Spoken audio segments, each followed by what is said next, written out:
Welcome back to the deep dive. If you're like us, you want to gain knowledge quickly, but you also you demand thoroughness. You're not here for the quick fix. You're here for the nuanced insights, those aha moments that actually shift how you view the world, or in this case, how you use language. Today, we are moving past the theoretical and landing, squarely in the practical. We are so done with those textbook dialogues about John wanting a sandwich. Right. We are diving headfirst into the intricate fabric of spontaneous, unscripted, everyday English discourse. I love that, the intricate fabric. Yeah, because if your goal is true C2 level proficiency, the kind that allows you to operate not just competently, but with genuine grace and precision, then you really need to understand the material we've gathered today. That's exactly right. Our mission today is to deconstruct two authentic conversations recorded in extremely common public spaces, a supermarket and a coffee shop. And let me be clear about this. We are not just looking at vocabulary.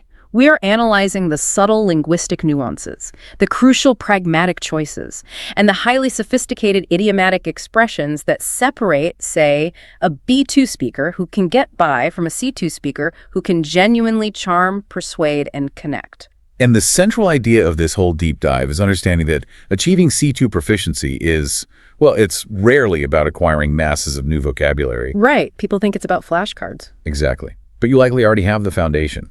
It's about refining the knowledge you already have, mastering the subtleties, and achieving what linguists call pragmatic competence. Okay, so define that for us. Pragmatic competence. It's simply the ability to use language appropriately in its context. It is all about communicating with precision, with flair, and with a deep cultural awareness in any spontaneous situation that gets thrown at you. So we've got a stack of great examples, everything from elevated compliments to highly efficient transition phrases. We're going to treat these two kind of mundane conversations like complex documents, ready to dissect some advanced real-world English. Absolutely. Let's begin the analysis. Okay, so let's unpack our first scenario. We are in the supermarket, watching an interaction unfold between a customer named Sarah and an employee named Jake. A very standard service encounter. Totally standard. The goal is transactional. Sarah needs help, and Jake needs to provide it. But what makes this C2 level, and what we're going to focus on, is how they manage that transaction while building immediate positive rapport using really specific linguistic tools. And when you're analyzing advanced fluency, the starting point is almost always imposition. Imposition, right. How does the speaker ask for help without sounding demanding or rude or just abrupt? Sarah's opening is it's a textbook example of advanced politeness, and it relies entirely on what we call hedging language. Okay, so she didn't just walk up and say, "Can you help me find something?" No, not at all. Her opening was, "Excuse me, I was wondering if you could help me. I seem to be a bit lost." That phrase right there, "I was wondering if you could help me," is a linguistic Swiss Army knife. A Swiss Army knife, I like that. It's crucial because it softens the imposition by doing two things simultaneously. First, by using the past continuous tense. I was wondering, she frames the request as something that was already happening in her mind. Ah, so it's not a sudden demand. Exactly. It minimizes the suddenness of the interruption for Jake. And second, by using the conditional modal, if you could, she adds these layers of hypothetical deference. It's not a command, it's a polite inquiry about a possibility. It almost feels like a longer, maybe more deferential approach, but what you're saying is it actually buys social capital. If you use the simple, direct question, "Can you help me?" it kind of forces an immediate binary answer, right? A yes or a no. Precisely. The direct approach, while it's grammatically correct, can be seen as lacking social grace in certain contexts. Especially in service industries. Yes, particularly when you're addressing service staff in North America or the UK, where there's this premium placed on polite deference. The hedged version, "I was wondering if you could," respects Jake's autonomy. It gives him a polite out, he can respond without feeling cornered, and that fosters a collaborative atmosphere from the very first second.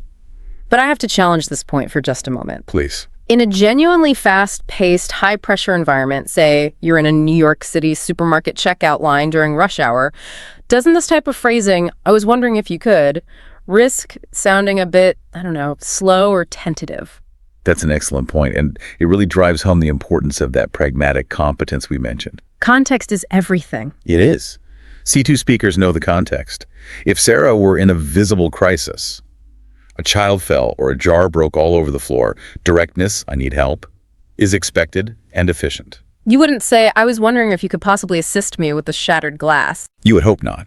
But in a low-stakes interaction like finding an aisle, the speed is less important than the quality of the interaction. Here, the nuance is the goal. She's demonstrating that she values Jake's time and effort, not just his function as an employee. So it signals to Jake, the employee, that he's dealing with a high-caliber communicator who understands these unwritten social codes. And that, I would imagine, makes him more willing to go above and beyond for her. Absolutely. And Jake's response mirrored that high level of social engagement. He used what we call positive framing. He moved beyond a simple, sure, or what do you need? Right. He said, of course, I'd be happy to assist. I'd be happy to assist. That's not required, is it? He can just say yes. No, not at all. But the inclusion of happy to assist immediately sets a collaborative and an enthusiastic tone. It confirms that he genuinely wants to solve her problem, and that transforms the required interaction into a willing partnership. It's a world of difference. Contrast that with a potential B2 speaker's reply in a transactional setting. Yeah, what's up? Or maybe even a rushed, sure, hurry up. Jake is showing his professional fluency by using formal, positive language. So for you listening, the rule here is, when making a request, try to use softening language like, I was wondering if. And when you're responding to a request? Always aim for positive, proactive language like, I'd be happy to assist. It establishes strong, positive initial rapport, and that makes everything that follows so much easier. Okay, so that's the setup. Let's turn to the language Sarah uses to describe her frustration. This is where we see the move from, just functional English to really evocative, memorable English. Yes. She had a moment of feeling lost, but she didn't use basic terms. She kind of elevated the whole feeling. Right. We heard her say, I feel like I've been doing laps around the store for the past 10 minutes, but it seems to have eluded me. Yeah. And we have two distinct C2 level choices in that one sentence. The idiom and the strategic verb. Precisely. Let's start with the idiom, doing laps around the store. It instantly paints this vivid, mildly dramatic picture of pointless walking, just circling. It's highly relatable, and it introduces a little touch of self-deprecating humor. The descriptive power is tremendous. If she had simply said, I'm lost, it would be accurate, sure, but it's flat. Doing laps tells a story. It signals effort and futility. It gives the listener, Jake, a more engaging mental image, and that makes the whole exchange less about directions and more about a shared human experience of being frustrated in a supermarket. We've all been there. We all have. And then comes the true C2 level choice. It seems to have eluded me. This phrasing is just so sophisticated because she's using the verb elude to escape from or avoid discovery. Right, not a common verb in everyday chat about groceries. Exactly. Most B2 learners would rely on the basic, I couldn't find it. By choosing eluded, Sarah achieves two important effects. First, it demonstrates a richer vocabulary because she's selecting a specific higher-level verb. Second, and this is the pragmatic consequence, it subtly shifts the blame away from her own lack of navigation. Oh, that's clever. It is. She makes the item the organic produce section, Yeah. the active agent that is hiding from her. So it's not I'm bad at finding things, it's this tricky produce section is playing hide and seek with me. It almost creates this playful sense of anthropomorphism, as if the quinoa is actively avoiding her. Yes, exactly. And that's strategic lexis at work. Yeah. C2 proficiency means you are selecting words not just for their dictionary definition, but for the tone and the social effect they create. Using a descriptive, higher-level verb like elude in everyday speech signals flair.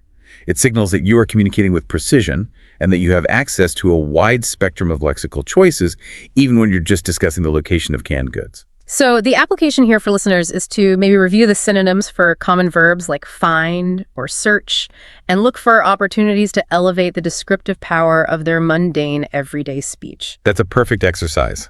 Okay, so Jake now understands the problem with flair. His job is to provide specific, clear, logistical information. And this segment showcases the mastery of collocations, those natural, fixed phrases that are so essential for specific contexts. Oh, this part is critical for sounding natural. Right, and we heard a rapid-fire succession of these natural pairings that really define transactional communication. Absolutely. Just think about how jarring it sounds if you misuse collocations. We heard Jake use specialty ingredients, which is far smoother and more professional than saying special ingredients. A tiny difference, but it matters. It does. We also heard dietary preferences and restrictions, which are fixed partners in any food conversation. They just go together. And the subtle verbal cues are so key. Jake mentioned promotions running this week. Now, if a learner said, "Are there any promotions happening this week?" it is perfectly understandable, but it immediately sounds less natural. That tiny shift from happening to running is such a clear indicator of fluency. It's one of those little tells. Another one we noticed was operating hours. Right, not working hours. Or opening hours.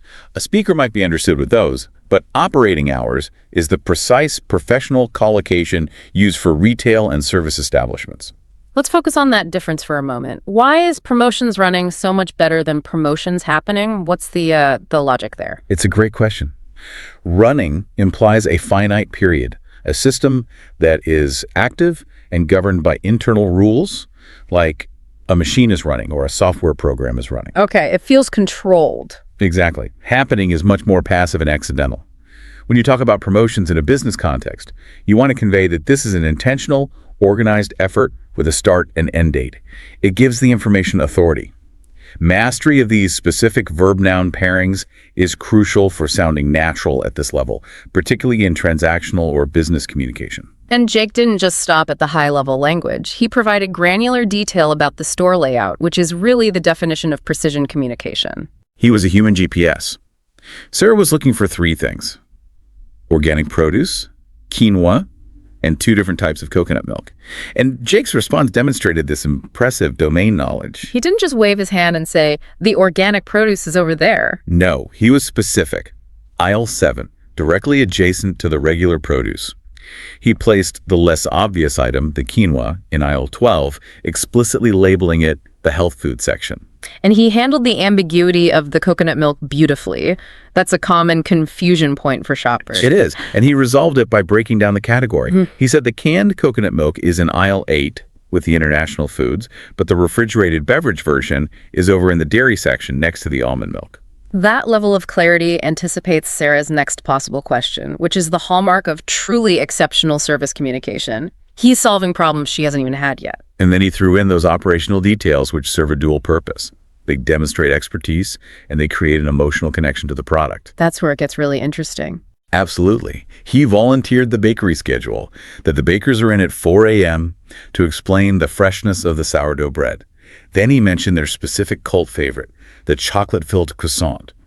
This is where the transaction bleeds into genuine interaction. Wait, I love that move. He's not just giving directions anymore, he's sharing secrets. He's making the customer feel special like an insider by giving them this operational knowledge. Yes. That's next-level salesmanship, and it's all expressed through a sophisticated willingness to share details that go way beyond the basic job description. That's the entire point. The exchange successfully moves from answering a functional request, where is aisle 7, to offering added relationship-building value. The subtext is, did you know our bakers are so dedicated they start at 4 a.m. for you? It makes the interaction deeply memorable and reinforces that positive, collaborative tone that they established right at the beginning. That level of service absolutely warrants a specific, high-caliber response from the customer. And this is the moment the conversation fully pivots from purely informational to genuine rapport-building. It is. And Sarah chose a spectacular C2 compliment. My goodness, you're a veritable encyclopedia of the store's layout. Let's talk about that word, veritable. It is a word that immediately signals a C2 speaker. Why choose veritable over something more common, like true or real? Well, veritable means true, or rightly so called, but in a very emphatic sense. It takes a simple comparison. You are like an encyclopedia, and it elevates it into an absolute truth. Yeah. You are truly and rightly described as an encyclopedia. It adds so much weight. It does. It's a C2 adjective that adds that weight, a touch of formality, and deep sincerity to the compliment. If she had just said, wow, you know a lot, it would have been forgettable. Right. Using veritable makes the compliment precise, flattering, and incredibly impactful. It functions as a powerful social lubricant, confirming for Jake that his depth of knowledge did not go unnoticed. And because the compliment was so strong, so elevated, Jake's response had to match that tone. He didn't just dismiss it with a short, thanks. He couldn't. He responded by sharing a small, relevant professional detail, which humanized the entire exchange. He said he started as a part-time cashier and is now a department supervisor, and that he genuinely enjoys helping customers. This little bit of vulnerability sharing a brief personal history is only warranted because Sarah's compliment was so elevated. That sharing confirms the establishment of a bond. Sarah's elevated praise warranted an elevated personal response, and that's what transforms the transaction into a real relationship. And Sarah, as a highly proficient communicator, maintained the momentum of efficiency. She still needed to ask a secondary question about store promotions and hours, and she used an incredibly effective tool for transitioning, the discourse marker. Ah, yes, her follow-up was, actually, while I have you here, that specific phrasing is such a hallmark of fluency and efficiency. It's fantastic. It's a seamless transition device. It acknowledges that Jake is busy, it confirms that she's already taken up some of his time, and it politely jumps to a secondary, perhaps less urgent query about operating hours and promotions without forcing a formal conversational break or some clumsy restart. Right. A B2 learner might say, oh, wait, I have one more question. And that B2 phrase, oh, wait, feels a little disjointed, maybe even demanding. A bit abrupt. Yes. Well, I have you here is just so graceful. It signals, I recognize the temporary nature of your attention, and I am maximizing the efficiency of this current moment.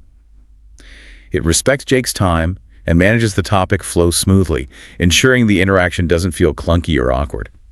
This is an essential pragmatic tool for anyone's toolkit. Okay, so after Jake answers all the detailed follow-up questions, the operating hours, the pharmacy closure specifics, and the details on the 20% off organic promotions and the digital coupons, the conversation had to conclude. And it had to conclude with that same warmth and finality. Right. Sarah acknowledged the sheer convenience of the long hours, mentioning it was great given her late shifts at the hospital. That shows she fully metabolized the logistical information. Which confirms mutual understanding before the valediction, the goodbye.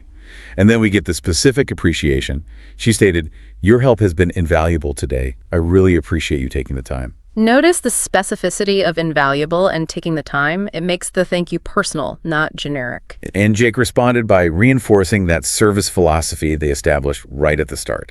It's absolutely my pleasure. That's what we're here for. Customer service is our top priority. He confirms that her positive experience was the explicit goal of their interaction all along. It brings it all full circle. It does. And finally, the actual sign-offs. Sarah uses, you too. Take care. Take care is a common, warm closing, especially in North American and British English. It's slightly more personal than a fast goodbye, but perfectly appropriate for this now friendly encounter. And Jake reciprocated with the standard professional retail closing.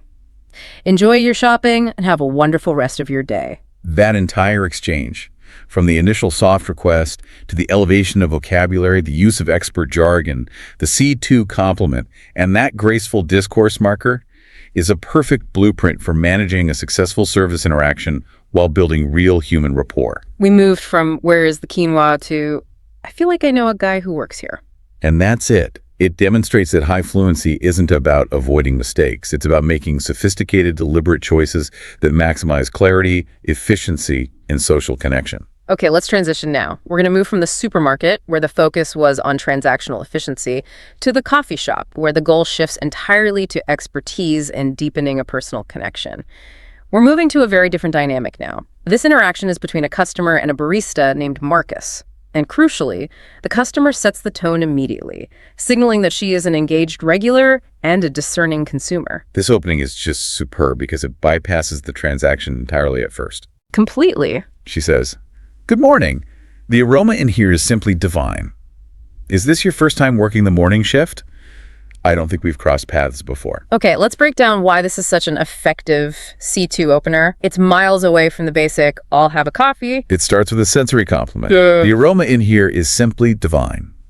Using the word divine shows this intense appreciation, and it reinforces the quality of the environment itself, not just the coffee. She's complimenting his workplace. Yes. And second, and this is crucial, the personal observation. I don't think we've crossed paths before. This establishes immediate familiarity with the place and the staff rotation. It communicates, I know this business, I pay attention, and I value the people who work here. It sets a really high bar for the conversation that's about to happen, inviting Marcus to participate in an interactional human role, not just a service bot role. And Marcus successfully meets that challenge. He uses an elevated adjective in reply, astute observation. Yes, that word, meaning having or showing an ability to accurately assess situations of people, it validates her intelligence and her observational skills. He then provides context, confirming he transferred from the evening shift and is still acclimatizing to the early crowd. Still acclimatizing. Another great word choice. It's so much more sophisticated than just saying, still getting used to. It is. It shows he's self-aware and capable of articulating his adjustment phase using higher-level lexis. That single exchange confirms that both parties are operating at the same high frequency. They recognized each other's linguistic sophistication and engaged in immediate warm connection before they even discussed a single menu item. So when the customer finally does ask for a recommendation, she frames it perfectly. She says she wants a robust coffee, but fancies trying something a bit different. Ah, that word, fancies. I noticed it too. It's wonderful. It's a slightly more charming, often British English way of saying I feel like trying or I'm in the mood for. It elevates her desire beyond a simple request. It does. It provides that touch of flair. And because she provided specific constraints, robust flavor, but open to novelty, Marcus's response becomes this showcase of specialized lexis. Domain-specific jargon? Exactly. And this is essential for C2 competence in any professional field, because that jargon is what builds your credibility and trust. So he didn't just list menu items, he analyzed her needs and became an expert guide. Precisely. He offered 2 tailored suggestions, and each one demonstrates process and detail. For boldness, he offered the signature cold brew, detailing the process, how it's steeped for 16 hours, which explains its smoothness and its potent kick. And for the adventurous side, the Ethiopian single origin pour-over. And the language he used there is just thick with specific jargon. We're hearing flavor profile, signature cold brew, Ethiopian single origin pour-over, and these gorgeous sensory descriptions. Like nuanced notes of dark chocolate and berry. Exactly. If Marcus had just said, it tastes good, kind of like chocolate, he would have failed this interaction. The specificity of nuanced notes and the precision of dark chocolate and berry are the markers of true expertise. This use of jargon isn't about confusing the customer. It's about signaling authority and precision. This is such a critical point for the learner. If you are striving for C2 fluency, you have to not only learn the general language, but also master the specialized vocabulary of the fields that interest you, whether that's coffee or film or artificial intelligence. Absolutely. That jargon is your currency of credibility. And the customer's reaction confirms that Marcus's pitch was successful. She said, "Wow, you're clearly a connoisseur. I'm captivated by the Ethiopian option." Captivated, another high-level verb. It conveys genuine, deep excitement, far beyond simply saying, I like it, or that sounds good. Yes. It proves she was emotionally engaged and impressed by the depth of his recommendation. It's the perfect reciprocal linguistic choice. Marcus used nuanced description. The customer responded with a nuanced verb of appreciation. The verb choice perfectly reflects the sophisticated pitch that she received. So the customer is engaged, she places her order, the Ethiopian pour-over, and a homemade almond croissant, and the transaction is set in motion. The fascinating part here is how naturally the dialogue flows from just handling that order to deeper shared information. This progression is the true C2 roadmap for building relationships. They dealt with logistics first, showing respect for the customer's schedule. She mentioned she had a meeting at 9:30, so she needed to know how long the pour-over would take. Which is a very practical concern. It is. And Marcus immediately confirmed the 4 to 5 minute process and proactively offered to prepare it to go if she was pressed for time. Showing respect for the customer's clock is paramount in high-level service. But immediately after securing the order, the conversation pivots to a product deep dive, which the customer herself initiates.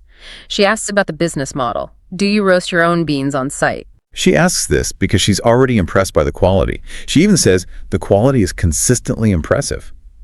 Marcus then shares the business model.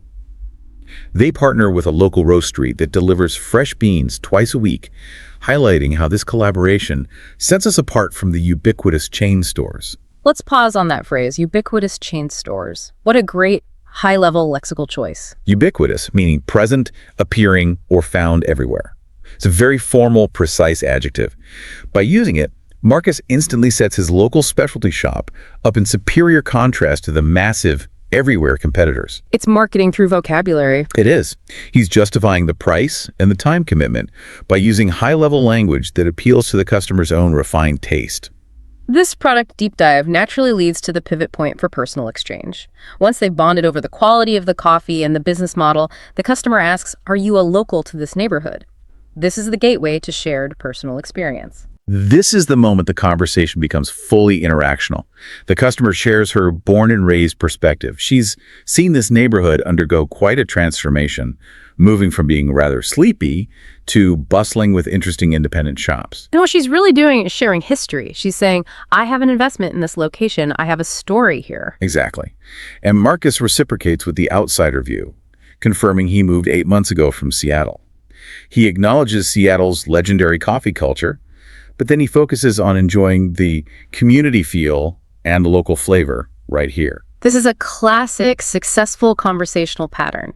Local history versus the newcomer perspective. It is. It's a low-stakes cultural exchange that strengthens their connection.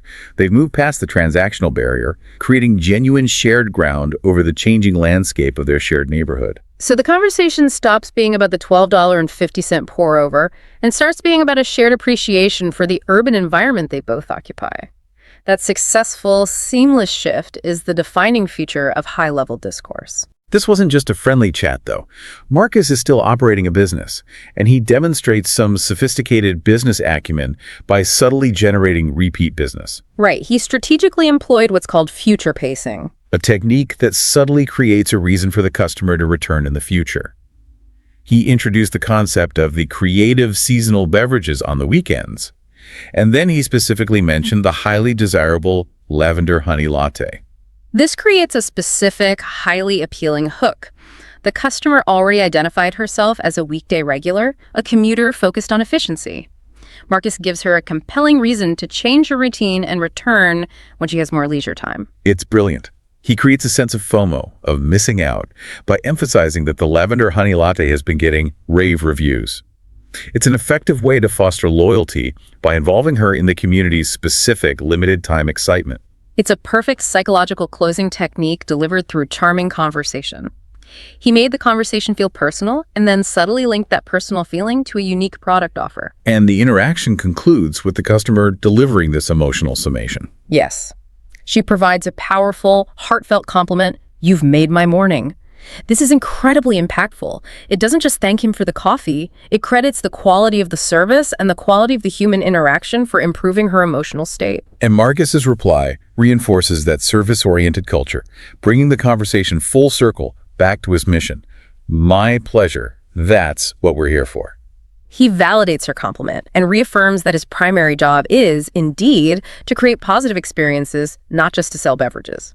The coffee shop exchange, therefore, demonstrated how advanced speakers can utilize specialized expertise and carefully manage personal details to transform a simple order into a lasting, positive customer relationship, setting the stage for repeat business and true loyalty. A masterclass. So we've covered two distinct but equally valuable common scenarios: the transactional supermarket and the relationship-building coffee shop.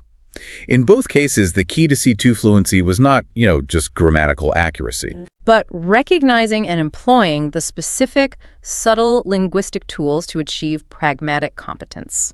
Let's synthesize the overarching takeaways for you, the advanced learner. If you want to move into true C2 fluency, you need to deliberately focus on 4 critical areas we analyzed today, turning passive recognition into active application. First, we established the absolute necessity of mastering politeness markers and hedging. This is foundational. You must stop relying on the abrupt, direct "can you" structure and intentionally integrate softening techniques. Like, I was wondering if... Or, if I may just ask, or I would be grateful if. This demonstrates respect, it minimizes imposition, and it sets the tone for collaboration. Remember, the goal is maximizing cooperation, not just maximizing speed. Second, we saw the profound effect of strategic lexis. This is all about choosing powerful, sophisticated words that convey precision and flair, even in mundane contexts. Instead of passively saying an item couldn't be found, use a phrase like, "It seems to have eluded me." Right. Instead of very true, use the impressive adjective veritable. Or instead of just interested, use captivated. This selective elevation of your vocabulary enhances your descriptive power and signals your linguistic sophistication to your interlocutor. Third, fluency is significantly enhanced by utilizing discourse markers. These are your conversational management tools. Using phrases like, "actually, while I have you here," is incredibly efficient for transitioning to secondary queries without distorting the conversation. They're like the turn signals of speech. I like that. They signal your intentions, they respect the listener's attention span, and they help manage topic flow smoothly and gracefully. Other examples would be just a quick thought, or on a related note, which prevent the conversation from feeling clunky. And finally, the most advanced skill demonstrated today, the ability to seamlessly shift between transactional and interactional topics. A C2 speaker knows how to pivot. They can handle the logistics IL-7, a 4-minute pour over time, but they're also adept at engaging in personal human exchange. Sharing neighborhood history or career paths or just expressing emotional appreciation. Exactly. This ability to pivot is what builds genuine rapport, makes conversations memorable, and moves you far beyond the level of merely fulfilling a task. It turns communication into connection. So this analysis gives us a very concrete challenge for you listening this week. It absolutely does. We challenge you to listen actively to your own daily interactions, whether you're speaking English or your native language, or even when you are just observing interactions in public. When you witness a conversation that feels truly successful, efficient, warm, memorable, stop and dissect it. What specific linguistic tools did the speakers employ? Try to identify the specific tools we talked about today. The use of hedging language in a high-stakes request, the use of a high-level adjective like veritable in a compliment, or the efficiency of a phrase like, while I have you here. Yeah, look for opportunities to introduce your own pieces of strategic lexis, or maybe practice that future pacing technique we saw Marcus use in the coffee shop to generate a compelling reason to reconnect with someone. It's all about active practice. Remember, advanced communication is not about grammatical perfection. It is about pragmatic competence, the ability to use language effectively to achieve your social and professional goals while leaving a positive impression. Active practice and consistent analysis are what convert these concepts from passive knowledge into your active, fluid linguistic toolkit. So here's a final thought. If communicating with precision and flair can transform a mundane errand like finding specialty ingredients or ordering a simple coffee into a pleasant, meaningful human interaction, what opportunities for connection, for professionalism, and for positive influence are you missing out on by sticking solely to basic language? Every interaction is a learning opportunity waiting to be maximized. Keep listening critically and speaking thoughtfully. That intentionality is the final frontier of fluency. That is all for this deep dive into advanced everyday discourse. Thank you so much for exploring this detailed analysis with us. Remember that the full transcript, complete with a comparative analysis section of B2 versus C2 phrases, is available to help you leverage these resources. We are immensely proud of your dedication to mastering English at this high, sophisticated level. Take care, everyone, and we'll speak to you soon. Happy learning. Welcome back to the Deep Dive. We know you are here because you demand knowledge quickly, but maybe more importantly, you demand it thoroughly. You want those specific, usable insights that are going to elevate your understanding from just good to absolutely masterful. And today, we are delivering something I think is really special. It's an intensely focused masterclass, and it's designed specifically for the advanced English learner. Right. The person who's already highly proficient. Exactly. The one who is moving beyond that and really striving for true C2 mastery. We are stepping entirely out of the classroom for this one. That's so right. We aren't going to be talking about verb conjugations or, the passive voice. Today, we are performing what I'd call a deep, almost forensic analysis. Ooh, I like that, forensic. Yeah, of the intricate fabric of spontaneous, unscripted, everyday English discourse. Right. Think of it as applied linguistics for the really ambitious learner. Our mission today is, it's very customized. We've taken 2 authentic, totally unscripted conversations. One happens in a supermarket, the other in a coffee shop, and we're just going to deconstruct them. Piece by piece. We're going to analyze the linguistic nuances, the subtle pragmatic choices, and those highly sophisticated idiomatic expressions that really signal a true native-level command of the language. This is really the difference, isn't it? Yeah. It's the difference between simply being understood and being truly effective. Achieving that C2 level, it's not about memorizing lists of words. It's about refinement, precision, flair, and mastering the subtlety that you need for complex social and cultural awareness. Our goal is to move beyond just correctness and really aim for effectiveness. We want to show you how genuinely proficient speakers communicate with grace, efficiency, and depth. Even when they're talking about something as simple as where to find organic produce. Especially then. So we've got these two scenarios that are just absolutely packed with actionable intelligence. Let's not waste any time. We're diving in. Ready to analyze how real English works in the real world. Let's start with the supermarket. Okay, so let's unpack this first conversation. This exchange is happening between Sarah, who was the customer, and Jake, an employee, in what sounds like a pretty high-end supermarket. Right. And on the surface, this is a completely standard transactional encounter. Yeah. Customer needs help. Employee provides information.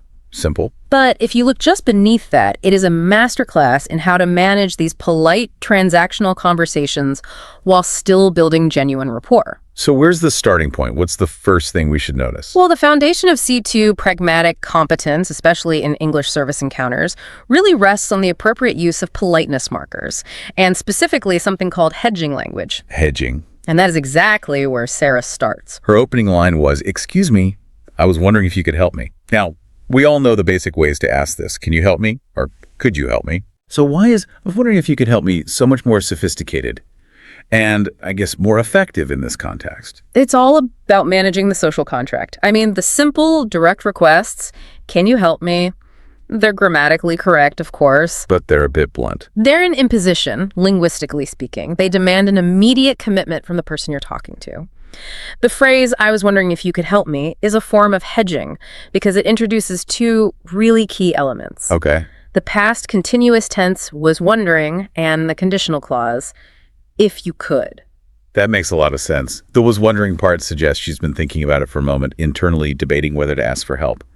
It makes a request sound less sudden, less demanding. Exactly. It defers the immediacy of the demand. It frames the request not as, a direct command dressed up as a question, but as a thought process that she's now deciding to share. It's a softening mechanism. It's a vital softening mechanism in professional or service-oriented English, particularly in North American and British contexts. It signals high levels of social deference and respect for the other person's time and their autonomy. A C1 speaker can absolutely get by without it. Sure. But a C2 speaker uses it instinctively. It's like greasing the wheels of the interaction. So if a learner is currently stuck on, say, "Could you tell me where the milk is?" We're suggesting they level up. They should try something like, "I was wondering if you might be able to direct me to the dairy section." That's it. It's an immediate shift in register. A huge shift. A definite shift. And Jake, the employee, he recognizes that and he reciprocates that high level of professional politeness. He doesn't just fall back on a generic neutral response like, "Sure, what is it?" or "Yes, I can." No, he uses what you call positive framing. Positive framing. He used the phrase, "I'd be happy to assist." That phrasing just immediately sets this collaborative positive tone. That's the key. Happy to assist. First, the word assist is a higher register synonym for help, which maintains the professional formality that Sarah started. Right, it matches her level. But more importantly, saying "I'd be happy to" suggests that fulfilling her request isn't a burden or an obligation, but a genuinely desired action. It shifts the entire dynamic from a necessary duty to a service-oriented collaboration. And the outcome? The outcome is Sarah immediately feels her request is valued, not just tolerated. It just sets this hugely positive psychological stage for everything that follows. So, okay, now let's look at how Sarah then describes her actual problem, finding a specific item. She didn't just say, "I got lost looking for the organic produce." That's just basic reporting. And this is where we see the power of elevated vocabulary and really vivid description. Sarah uses two beautifully illustrative phrases.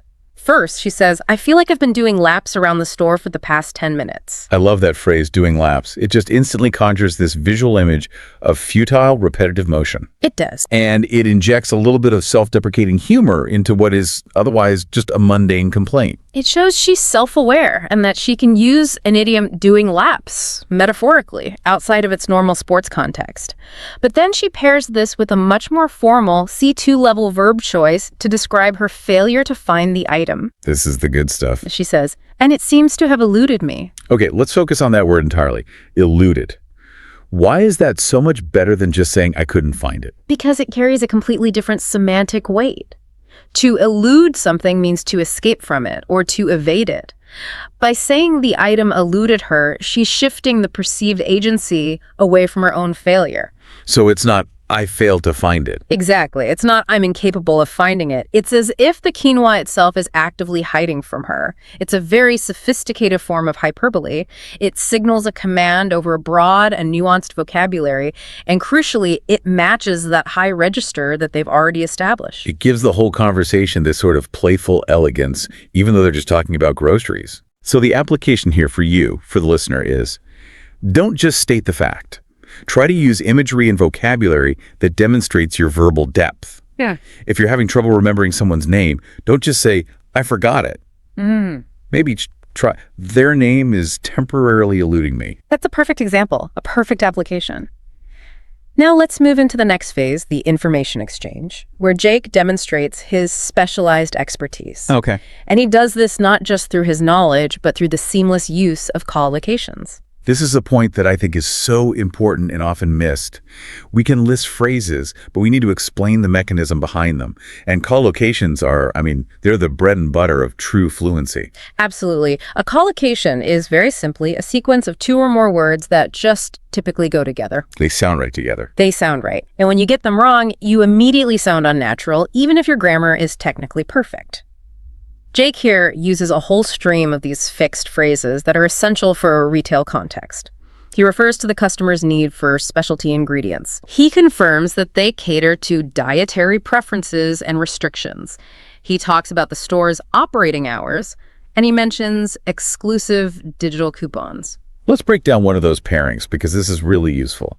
When Sarah asks about sales, she asks, are there any special offers or promotions running this week? Yes. A B2 speaker, for instance, might mistakenly ask, are there any promotions happening this week? Or maybe promotions going on this week? Which is understandable. We know what they mean. Completely understandable, but those alternatives feel a bit flat. They're not quite right. The correct idiomatic pairing in business and retail English is for promotions or deals or sales to run or be running. Right. This mastery of the natural verb-noun pairing is a cornerstone of advanced idiomatic English. If you want to sound native, you can't just invent new collocations, you have to learn the fixed ones that exist. And Jake's response doesn't just confirm that there are promotions. He provides incredible detail about the logistics, which further cements his credibility and showcases the depth of his command over this situational vocabulary. Notice the specifics, too, from the source material. Jake doesn't generalize.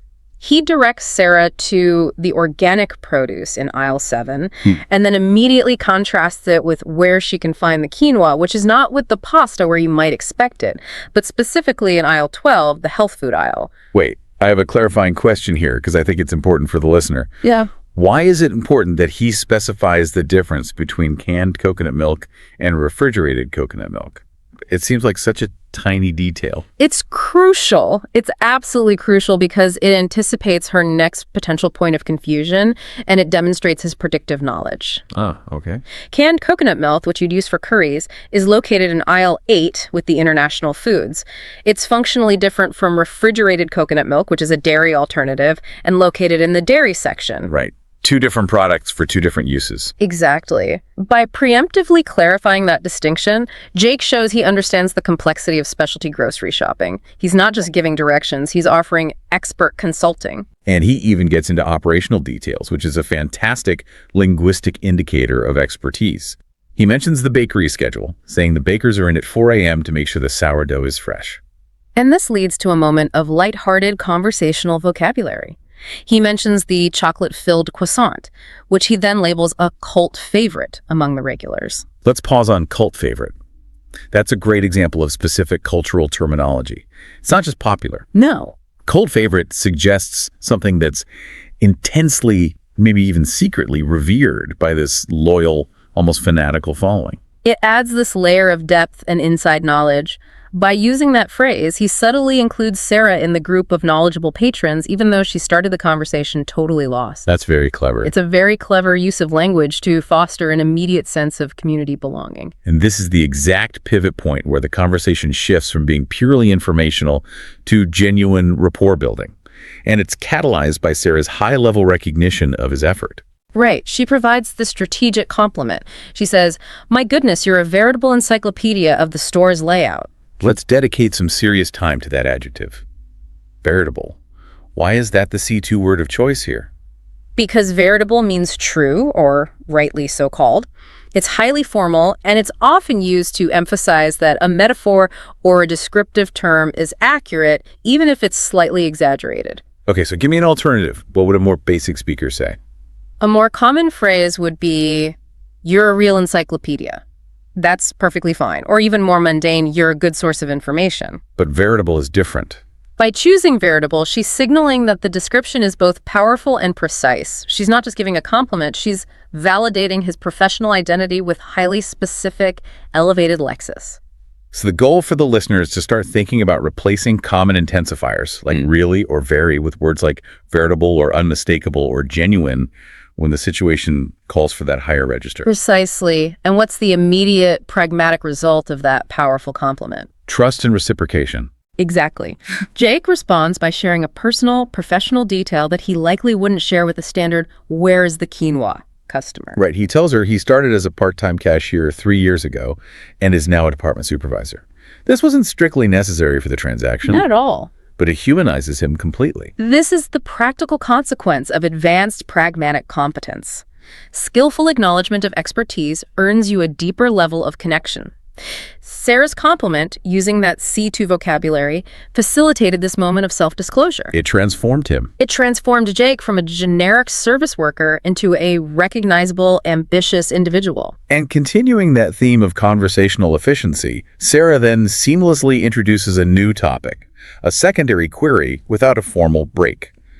She had her initial questions answered, but then she says, "Actually, while I have you here." This discourse marker is indispensable for advanced learners. It's so useful. "What I have you here" performs a critical function. It's a time-saving, efficient tool for managing the flow of the topic. It acknowledges two things at once, right? It does. One, that she's aware she's continuing to consume his time. And two, that since he's already engaged in helping her, it's just more efficient to stack her questions now rather than having to find another employee later. I think we need to slow down on discourse markers because they really are the invisible architecture of fluent speech. If she had just said, "And also, what about gluten-free food?" it would sound clumsy, a bit clunky. It would. "While I have you here" acts as a perfect conversational bridge. Other key markers would be things like "on a related note" or "speaking of which" or "to circle back to." Right. Fluent speakers use these short phrases constantly to signal their intent to shift, to summarize, to return to an earlier topic, or in this case, to exploit a momentary opportunity. And her secondary queries, supported by that smooth transition, are about the gluten-free selection for her sister's diet and confirming the operating hours, and she ties that to her late shifts at the hospital, which provides just enough personal context to justify why she's asking. It's not random. Not at all.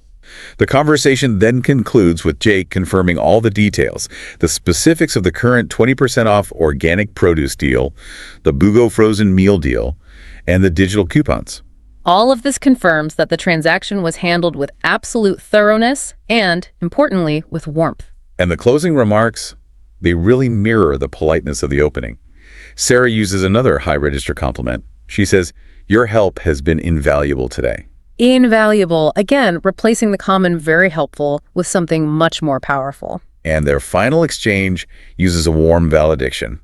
Jake assures her that customer service is our top priority, and he closes with the standard, "Enjoy your shopping and have a wonderful rest of your day." And Sarah's final parting shot, "You too, take care," is simple, but it's highly functional. Take care feels far more personal than a sharp goodbye, doesn't it? It's very common in North American English, but it still maintains that appropriate professional customer distance. It does. It suggests a mild, genuine level of care for the other person's well-being. So, to synthesize this first part, the key tools we observed were what? Well, the use of hedging, like I was wondering, to soften requests, the deployment of highly descriptive, high-register Lexis words like alluded and veritable to add flair, Right. the mastery of necessary collocations like running promotions or operating hours, and finally, the efficient use of discourse markers like "while I have you here" for topic management. And it all came together to transform a simple shopping question into a positive, highly memorable human interaction, all based on linguistic choice. Absolutely. The level of pragmatic mastery demonstrated by both Sarah and Jake ensured a positive outcome that went way beyond just locating the quinoa. Okay, now let's transition to our second scenario, the coffee shop. This conversation is less about transactional success and much more about interactional depth. It's about how advanced speakers can transition from just ordering a drink to establishing a genuine human connection. We shift settings, but the principles of advanced discourse, they remain the same. We're looking at an interaction between a customer and Marcus, the barista. And let's look at the customer's opening here, because it immediately signals a level of engagement far beyond just ordering a standard latte. The customer starts with this powerful sensory compliment. She says, "Good morning. The aroma in here is simply divine." Divine, okay. And she immediately pairs it with a personal, relationship-focused observation. "I don't think we've crossed paths before." This is the engaged opener. It's a powerful one-two punch for establishing immediate rapport. Simply divine is. It's aesthetically elevated language used for a daily experience.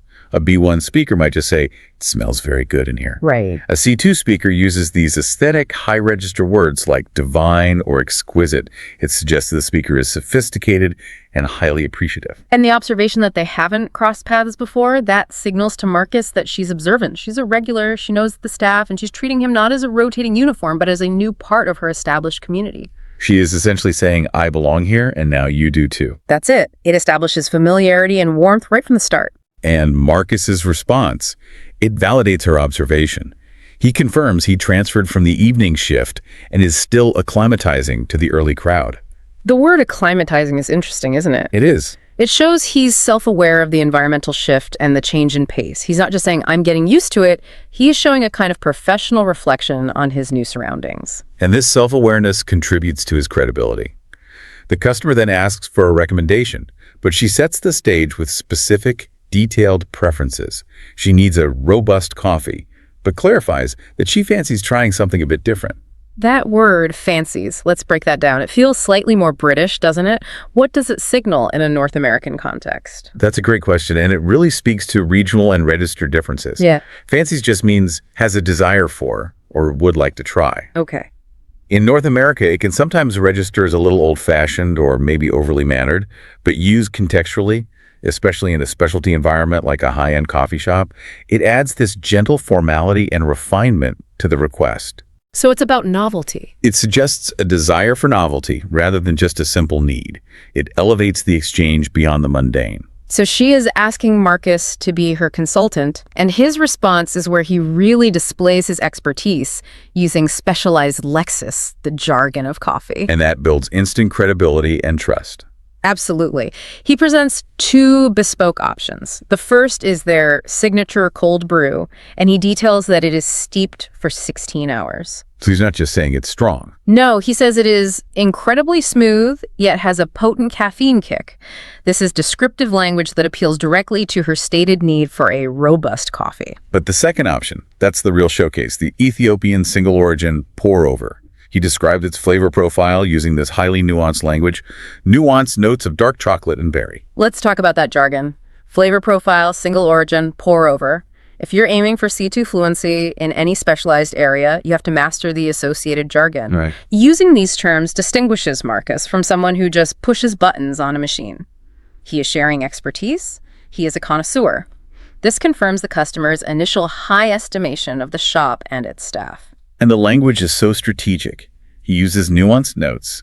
He could have said, "It tastes a little like chocolate and fruit." Which would be fine. But instead, he uses the C2 level adjective nuanced, implying a complex, subtle distinction, and the word notes, which is the specialized term for flavor undertones. This is a mini lesson in strategic vocabulary acquisition right here.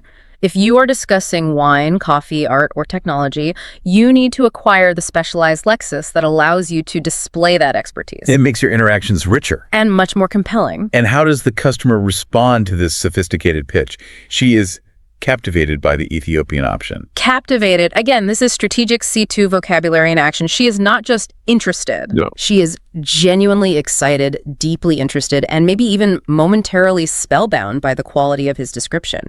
This powerful verb conveys genuine enthusiasm, and it validates Marcus's expertise and his word choices. It elevates her reaction. If she had just said, "I'm excited," it would have been generic. Very generic. Captivated shows her high level of verbal responsiveness. The conversation then has to address the necessary logistics. She asks, How long does a pour-over typically take to prepare? I don't want to be late for a meeting. This adds a layer of respect for his process, and it provides context for her urgency. She has a meeting at 9:30. She's not just being impatient. Right. And Marcus addresses the time factor, 4 to 5 minutes, and immediately offers a solution. He says he can get it started immediately, prepare it to go, and ensure it's ready precisely when she needs to leave. This is practical problem solving embedded within the service interaction. It shows respect for her schedule. Once the order is placed, the conversation seamlessly transitions from ordering coffee and logistics into a deeper interactional phase. The customer initiates this shift. How does she do it? By asking about the business itself. Do you roast your own beans on site? This shows intellectual curiosity beyond the immediate transaction. She's interested in the supply chain, the quality controls. And Marcus answers by sharing the business model. They partner with a local roastery, they receive fresh beans twice a week, and they collaborate closely on signature blends. And he uses this detail to position the shop competitively. He notes that this local partnership is what sets us apart from the ubiquitous chain stores. Ubiquitous. That is a marvelous high-level adjective, meaning present everywhere or omnipresent. Yes. By using this word, Marcus raises the register of the conversation and signals a mutual disdain for standardized corporate experiences. It's a moment of philosophical alignment. It is. So they're bonding over a shared appreciation for local quality over widespread conformity. And that shared value is what truly deepens the connection, moving them from just barista and customer to two people who appreciate good coffee and local business. That shared ground leads directly into the personal exchange, which is the final pivot point. The customer asks, "Are you a local to this neighborhood?" The classic signal. It's the classic signal that small talk is now transitioning into something more personal. She then shares her own history. She is born and raised, and she has seen this neighborhood undergo quite a transformation, and she uses these specific contrasting adjectives to describe its evolution. What were they? It used to be rather sleepy, but now it's bustling with interesting independent shops. She establishes her credentials as a deep community member, providing context and perspective. And that contrast between sleepy and bustling is another example of vivid, descriptive lexis just being used casually. And Marcus then offers his outsider view. He moved 8 months ago from Seattle. He acknowledges Seattle's legendary coffee culture, but he contrasts that city life with the positive, tight-knit community feel here, noting how everyone seems to know each other. And this cultural exchange, the old local versus the appreciative newcomer, is an incredibly common and highly effective conversational pattern. It really is. It allows both of them to share perspectives and validate each other's experience of the space, turning this coffee shop into, the heart of the neighborhood. I think the key takeaway here for you, for the listener, is that advanced proficiency means being able to navigate these transitions smoothly. From discussing the nuances of a coffee's flavor profile to discussing the socioeconomic evolution of the neighborhood without making that shift feel jarring or inappropriate, it requires confidence. And an instinct for building connection. Which leads us to the final strategic technique that Marcus employs here, something you call future pacing. Right. We need to clearly define that because it's a crucial tool for business and for social influence. So what is future pacing in communication? So future pacing in this context is a technique where the speaker subtly introduces a compelling reason or a hook for the listener to return or to take some future action. Planting a seed. You're planting a seed. Instead of just focusing on the current order, Marcus plants a reason for a future visit by mentioning the creative seasonal beverages on the weekends, specifically the lavender honey latte. He's generating a hook, a clear, desirable reason for this engaged, regular customer to break her usual weekday routine and come back on a weekend. He's providing value beyond the transaction and guiding her future behavior in a positive way. And the customer receives it perfectly. She notes that it sounds rather tempting and that she will definitely stop by this weekend. That's a successful conversational payoff. It is, and the closing is where that emotional investment really pays off. The customer provides this powerful, heartfelt compliment. "You've made my morning." That is a huge statement. It signifies not just satisfaction with the product, but profound appreciation for the human interaction and the expertise that was on display. And Marcus's reply, "My pleasure, that's what we're here for," is the final reinforcement. It's a perfect, warm valediction that solidifies the relationship and reinforces the shop's service-oriented culture. So we've had two fascinating, really detailed breakdowns.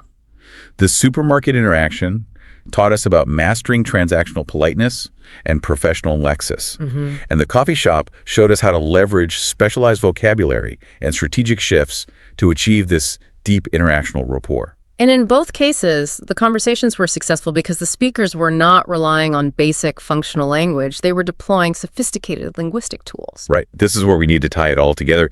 We've covered two very common scenarios, but the core lesson, I think, is that C2 fluency is predicated on achieving pragmatic competence. Right. The ability to use language effectively in a social context. So let's synthesize the overarching takeaways. What are the tools that you can apply immediately to move your fluency from, say, expert to master? I think there are 4. First, we saw the absolute necessity of politeness markers and hedging. That subtle but critical difference between "can you help" and "I was wondering if you could help me." Or using phrases like, "if I may," that's what allows you to navigate these service encounters with grace, avoiding confrontation or any perceived imposition. It's the linguistic oil that reduces social friction. Okay, that's number 1. What's 2? Second, you must develop what we're calling strategic lexis. This means moving beyond just knowing the definition of a word and really understanding its impact and its register. You need to be able to select words that convey flair and precision. Exactly. Think of Sarah using veritable to elevate her compliment, or the coffee shop customer using captivated instead of just interested. When you choose a word like ubiquitous to describe a chain store, you are making a philosophical statement, not just a descriptive one. Number 3. Third, mastering the flow of conversation depends heavily on discourse markers. We saw how effective the marker, while I have you here, was in managing topic transitions efficiently in the supermarket. Right, these verbal signposts. Speaking of which, on a related note, to circle back to, they organize your thoughts and they signal your conversational intent, making you sound cohesive and structured. And finally, number 4. And finally, I think the highest level of fluency rests on the ability to seamlessly shift between transactional and interactional topics. You need that instinct. You need the instinct to know when to move from discussing the price or the location of an item to sharing a personal perspective or offering a genuine compliment to build rapport. That flexibility transforms a necessary exchange into a meaningful connection. And it ensures that every time you speak, you are building relationships, not just completing tasks. If you are relying purely on basic transactional English, you are missing out on the opportunity to build these connections and benefit from the advanced social lubrication that polite, precise, and sophisticated English provides. These choices have real-world payoffs. So here's our challenge for you this week. We want you to become a linguistic observer. Pay close attention to your own daily interactions, whether they're in English or your native language. Analyze what made a recent conversation feel successful, or maybe why an interaction went really smoothly. Specifically, try to identify the tools we've been discussing. Did you use a hedging phrase when you were asking for help? Did you use strategic, descriptive language when you were describing a simple problem? Did you employ a discourse marker to transition smoothly to a secondary query? Practice moving these concepts from passive awareness, just knowing the definition, to active, usable linguistic habits. Remember, achieving C2 is not about sitting silently studying grammar charts. No, it is about actively engaging with the world and viewing every single conversation as an opportunity for linguistic practice and observation. And here's the provocative thought we want to leave you with today. If communicating with this level of precision and flair can transform a mundane errand into a pleasant, meaningful human interaction, what opportunities, professional, social, or personal, are you missing out on by sticking to language that only conveys accuracy but lacks flair and social depth? Every interaction is truly a learning opportunity. Go out there and start observing the difference between merely functional English and truly masterful discourse. We thank you for joining us for this deep dive into advanced everyday discourse. We are just immensely proud of your dedication to mastering English at this high level. Keep listening critically, speaking thoughtfully, and embracing the intricate art of conversation. Take care, everyone, and we'll speak to you next time. Yeah. Happy learning. Welcome back to the Deep Dive. Today, we are taking a pretty dramatic shift away from what we usually cover. We're moving away from all that transactional communication, the emails, the negotiations, all the professional strategies. Yeah. And we're diving headfirst into, well, probably the highest, most complex level of linguistic challenge there is: the deeply personal. That's exactly right. When we were looking at the source material for this deep dive, we really zeroed in on these communication scenarios where the stakes are purely 100% emotional. Right. These are those moments that, they test not just your vocabulary, but your entire framework of human understanding. They require just immense emotional intelligence and almost surgical linguistic precision. Surgical is a great word for it. It is. So our mission today is really to deconstruct the anatomy of these high-pressure, sensitive conversations and maybe turn some of that discomfort into a sense of mastery. And our sources make this so clear. This is where fluency just completely transcends language itself. It does. This isn't about, how many languages you speak or how complex your sentence structure is. It becomes something else, what they so accurately term emotional articulation. I love that phrase, emotional articulation. It's a completely different skill set. It's a whole different level of performance, isn't it? The ways we measure success are not like profit or getting an agreement. Yeah. It's simply conveying empathy or communicating a difficult, necessary truth and doing all of that with a profound sense of grace and compassion. Exactly. I mean, when we talk about advanced communication mastery, this is it. We are analyzing the strategic foresight that you need to navigate these high-stakes personal connections. So it's all about intent and outcome. It's all about intent and outcome. The underlying goal always is to preserve the dignity of the person you're speaking to, even if, and maybe especially if, you are delivering painful news. Okay. So we've picked out 2 scenarios from the research that I think just perfectly illustrate this tightrope walk. All right, what have you got? First, the incredibly delicate act of offering sincere comfort during grief condolences. Oh, yeah, that's a tough one. And second, the, equally difficult, very internally challenging task of respectfully creating distance and redefining a personal relationship. Wow, okay. Both of those require compassion, but they feel like they need completely different toolkits, different communicative strategies. They do. In the first one, you're stepping into someone else's pain to offer support. Right. In the second, you're actually establishing necessary boundaries that are rooted in your own internal needs. It's almost an opposite motion. Let's start with the first one then. The art of expressing sincere condolences. Yeah. We're using the interaction that was analyzed between Anna and Mark. Yep. So the scene is Anna encounters Mark shortly after a major family loss, and her first action is immediate and very direct. She expresses deep sorrow. She just says, "I was so incredibly sorry to hear about your mother." And that direct, immediate acknowledgement is so crucial. It signals, I'm not going to dance around this. I'm not going to pretend it hasn't happened. Yeah, cuts through the awkwardness. It does. But where Anna really demonstrates communication mastery is in what she doesn't say and what she chooses instead. Our analysis really highlights her most effective opening strategy, which is validation without presumption. Okay, and this feels like a good place to pause and really address the common linguistic pitfalls, right? The things that derail, 90% of condolence attempts. Oh, absolutely. We're just so culturally conditioned to reach for these empty platitudes because they offer a quick social solution to our own discomfort with someone else's grief. It's a shield for us, not a comfort for them. Precisely. The sources meticulously catalog these major traps. You can just picture them. Think of the phrases that people reflexively use that actually inflict more pain than comfort. Like, she's in a better place now. That's a big one. Or, everything happens for a reason. And the worst one, the ubiquitous and often, I think, psychologically damaging one, I know how you feel. Yes, that's the one. And Anna strategically avoided all of these. She just sidestepped that entire minefield. Instead, she chose this powerful, humble phrase, "I can only imagine." I think we really need to spend some time on that distinction because it feels monumental. It is. When an average communicator says, "I know how you feel," I get that they're trying to relate, but they're unintentionally appropriating the grief. That's a great way to put it. They're appropriating the unique, specific experience of that person's grief. You're minimizing their specific, unique pain by suggesting your own past experience is somehow equivalent. Or that their pain is generic. Exactly. It creates an immediate, profound psychological disconnect. Grief is intensely personal, it's often isolating, and it's totally unique to the relationship that was just lost.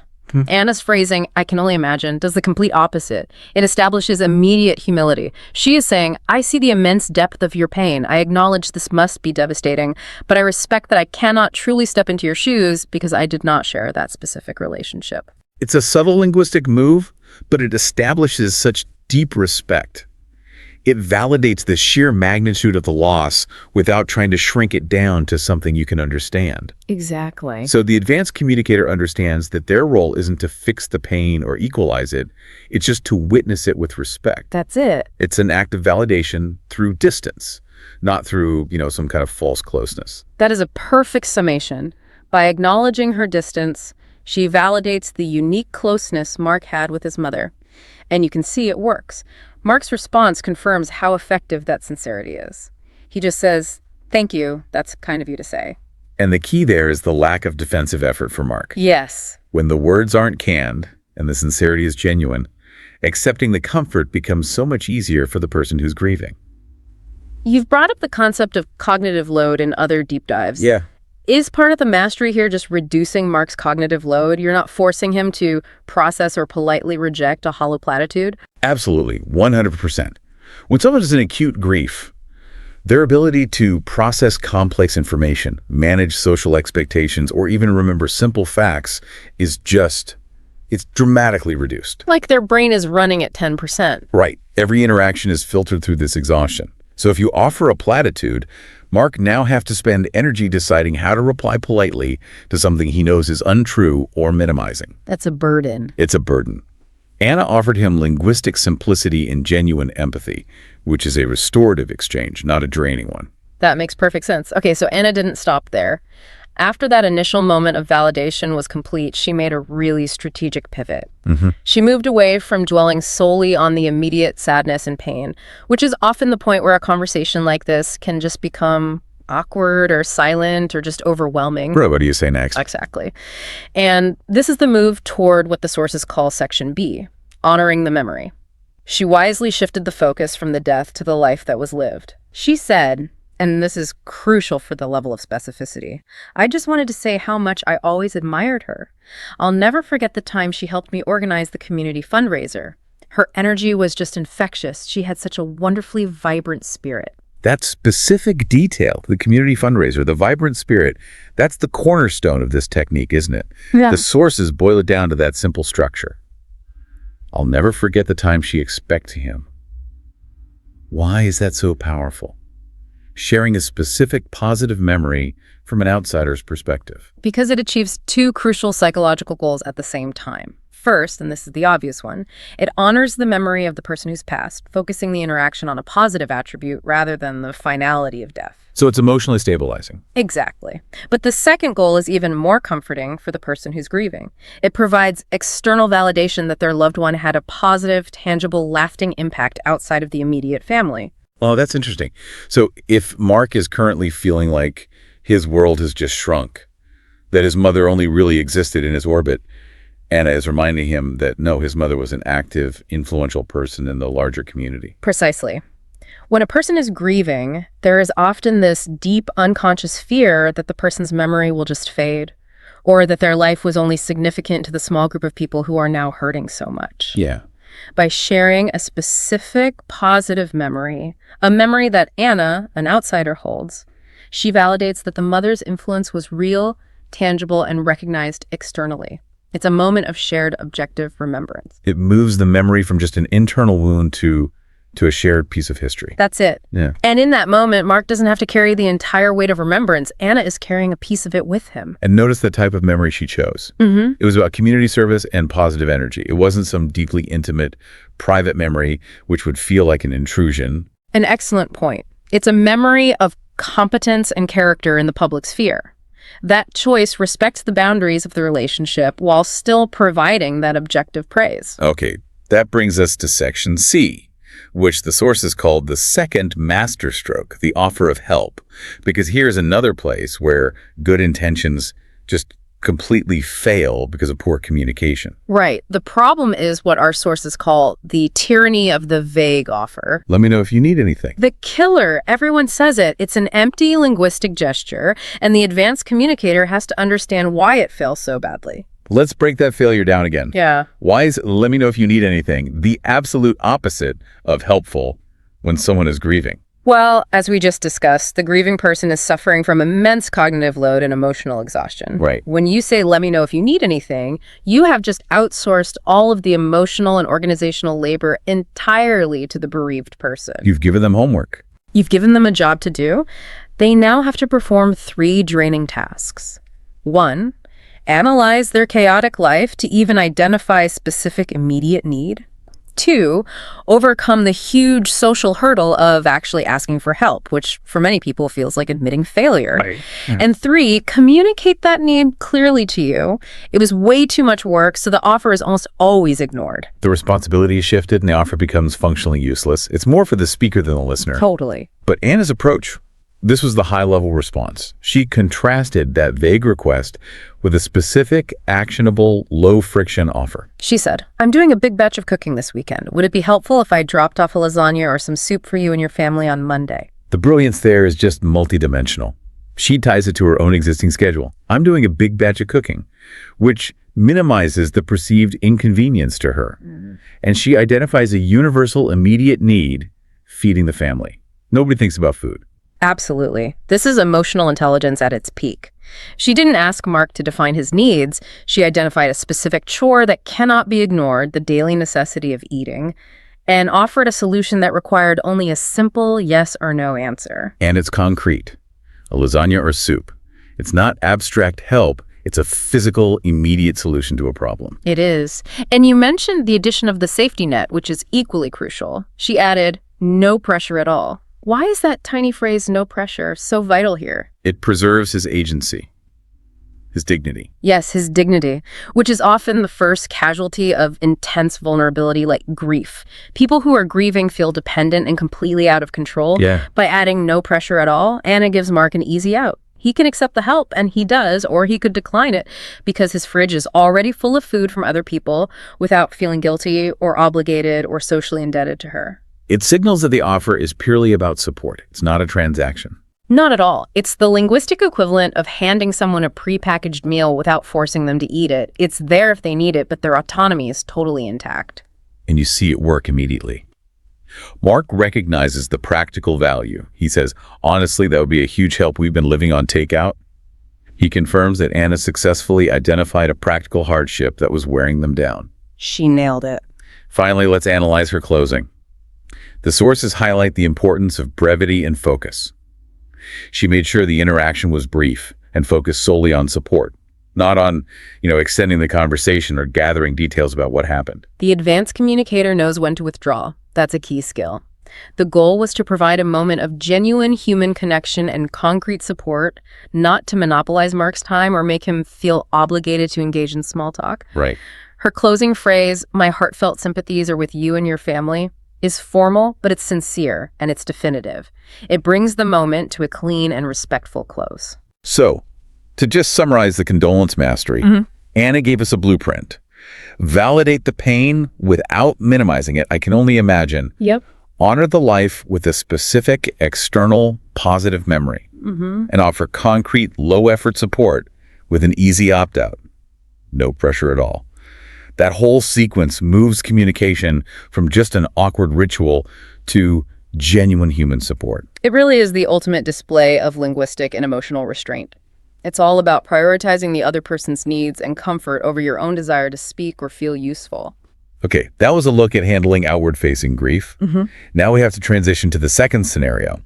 And this is, I would argue, maybe even more challenging. I think it is. Because the communicator is the one who is setting the painful terms. Yeah. This is delivering difficult personal news and creating necessary distance in a friendship. The conversation between Sarah and Ben. Right. Yeah. And our sources noted there's just no easy way to have this conversation. But Sarah's technique is designed to minimize the collateral damage. This scenario is just inherently difficult because the communicator, Sarah, is dealing with her own emotional needs for space, while at the same time, she knows she is inflicting discomfort on someone she genuinely cares about, Ben. The stakes are so high.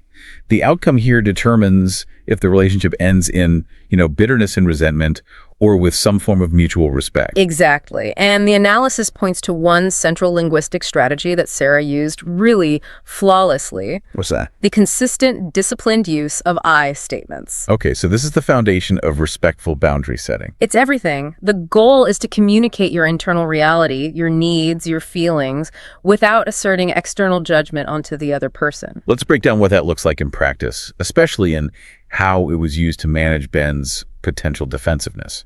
Because he could have gotten very defensive. Very easily. We saw it over and over in Sarah's phrasing. She used things like, I feel like we need, I've found myself needing, and the most critical one, this is about me and where I am in my life right now. Total ownership.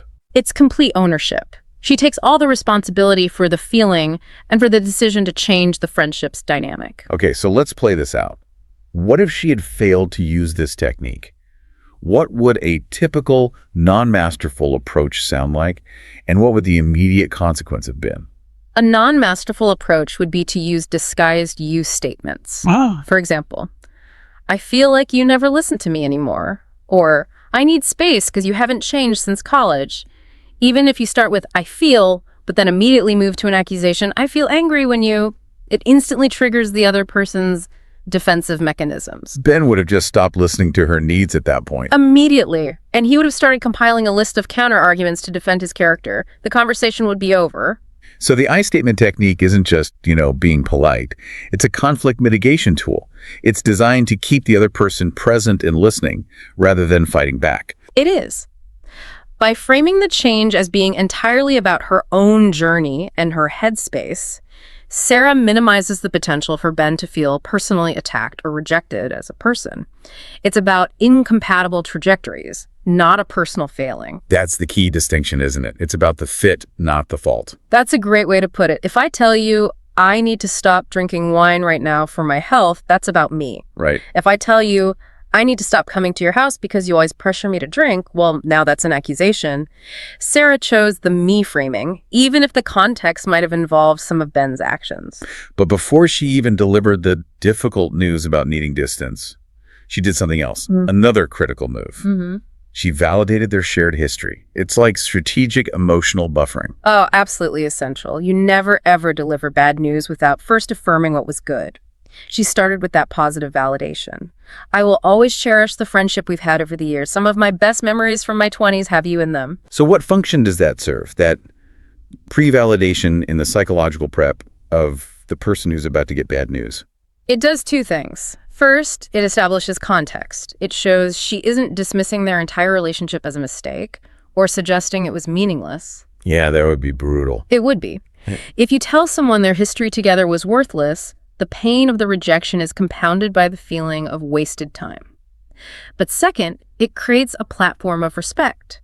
It softens the blow that's coming by reminding Ben that the current situation is about evolving boundaries, not about eradicating their past connection. It's kind of like the feedback strategy you see in a professional setting, right? You lead with what the person does well before you introduce the area that needs improvement. Exactly. It's the same principle. It tells Ben, I value what we had, which is why I'm treating this change with such seriousness and care.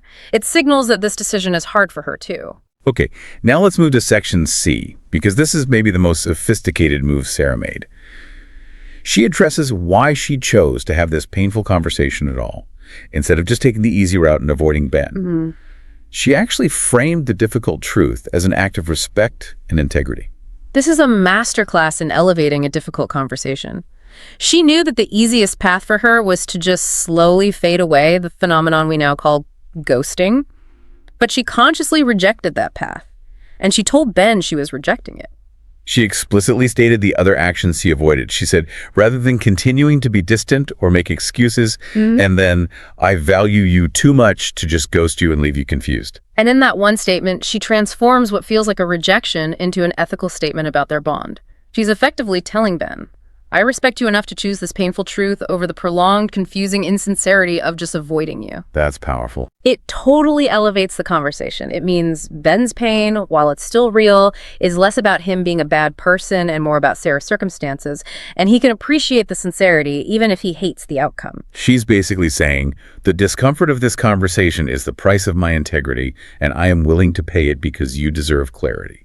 That is a high level of self-awareness. It is. And ghosting, by contrast, is the lowest form of communication because it treats the relationship as disposable and the other person's feelings as completely irrelevant. Sarah shows that she values Ben's stability and clarity more than she values her own desire to avoid an unpleasant 20 minutes. So let's look at the specific contemporary vocabulary she uses to explain this internal change. This is section D. Because this modern language helps frame the distance as this, like necessary internal evolution, rather than just external dissatisfaction with Ben. This vocabulary is so key because it's become accepted in the contemporary landscape as sort of non-negotiable. She used phrases like being in a different headspace, needing to focus on my own journey, and she was honest about her capacity. Let's drill down into capacity. That word has become so powerful in modern conversations about self-care. How does using capacity as a justification protect her boundary more effectively than a generic, I just need some space? Because capacity is a finite resource term.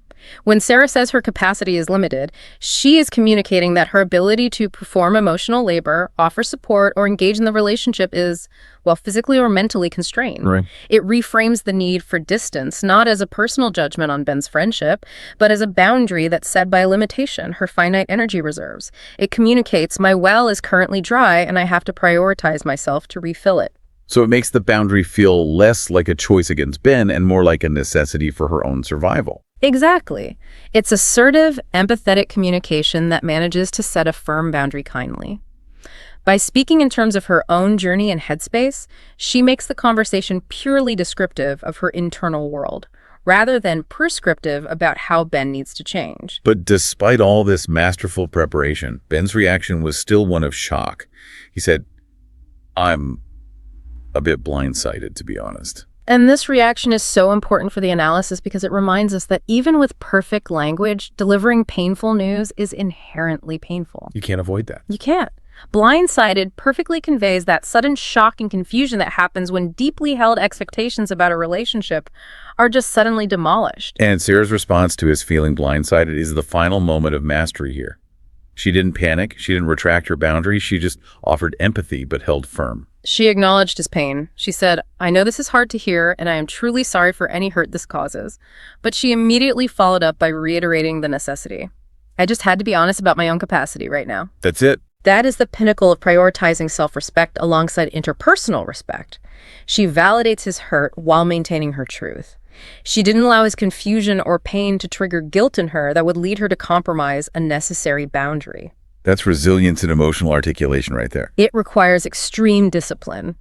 Assertive, empathetic communication requires owning your feelings through those I statements, speaking your truth clearly and kindly, and then acknowledging the other person's hurt without retracting your essential needs or boundaries.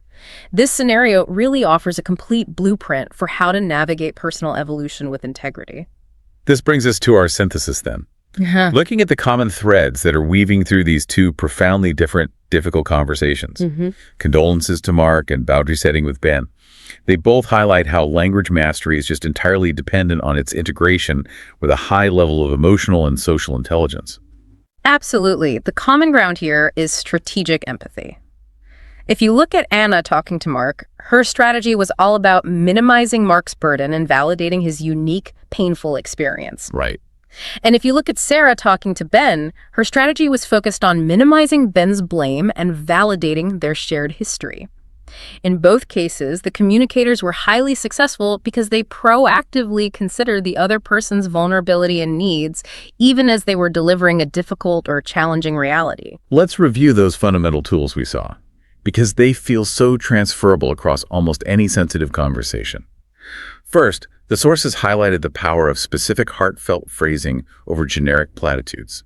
That is the core difference between advanced and average communicators. It's the difference between acknowledging the unique magnitude of a situation, I can only imagine, versus trying to genericize it with, I know how you feel. Specificity shows you're actually thinking. It does. Specificity in emotional language drastically increases the perceived sincerity of the speaker because it shows the speaker has actually thought about the other person's position. Second, we saw the enormous strategic value of concrete actions, specific offers, and specific shared memories.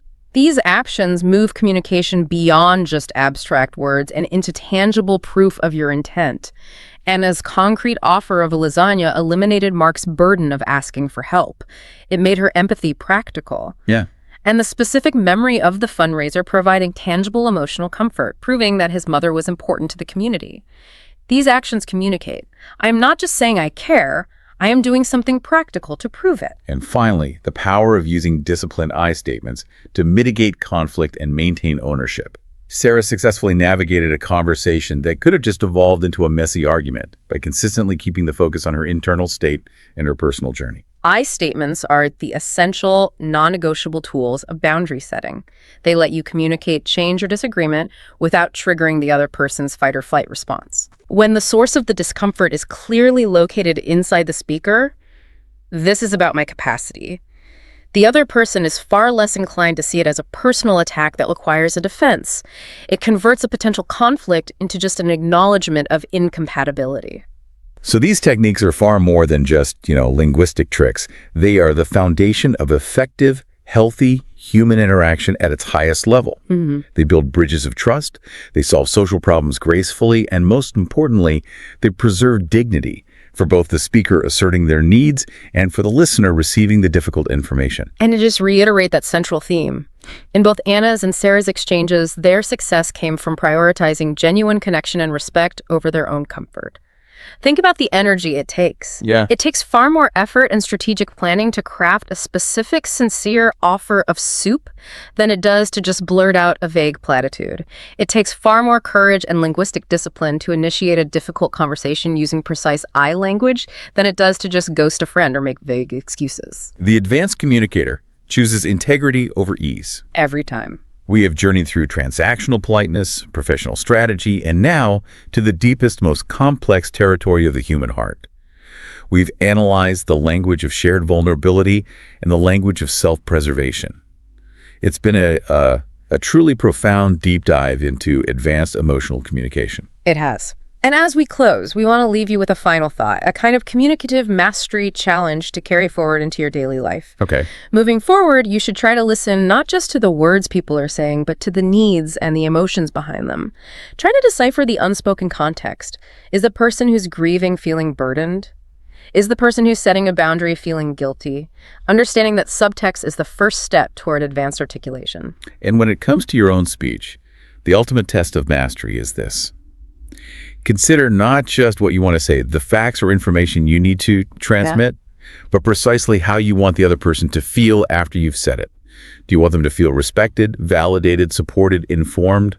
That specific intention should dictate your precise linguistic choices. Whether you choose the specificity of a lasagna offer or the humility of I can only imagine. If you prioritize their feeling and their dignity, your articulation will achieve the highest level of emotional mastery. Thank you for joining us on this deep dive into vulnerability and respect. We encourage you to keep observing these dynamics, keep practicing these techniques, and keep connecting authentically. Take care, everyone, and continue to master the language of empathy.